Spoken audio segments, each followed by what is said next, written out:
लग्नाचे दागिने म्हणजे श्रीमंत पेशवाई दागिने, नाशिकचे सुप्रसिद्ध सराफ मयूर अलंकार सराफ। ताज्या बातम्यांसाठी नाशिक न्यूजच्या YouTube चॅनलला सबस्क्राईब करा आणि बेल आयकॉनला प्रेस करा।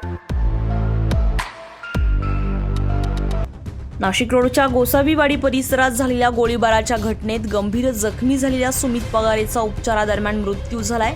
काल पानटपरी समोर उभ्या असलेल्या सुमितवर अज्ञात व्यक्तीनं जवळून 2 गोळ्या झाडल्या होत्या। दोन्ही गोळ्या पोटात लागल्यानं त्याला गंभीर अवस्थेत खासगी रुग्णालयात दाखल करण्यात आलं होतं। नाशिक रोड भागातील गोसावीवाडी चौफुलीवर काल गोळीबाराची घटना घडली होती। 32 वर्षीय सुमित पगारे हा पानटपरी समोर उभा असताना अज्ञात व्यक्तीनं त्याच्यावर जवळून 2 गोळ्या झाडल्या।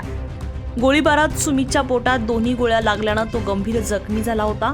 त्याच्यावर खासगी रुग्णालयात उपचार सुरू होते, मात्र उपचारादरम्यान सुमित पगारेचा मृत्यू झाला।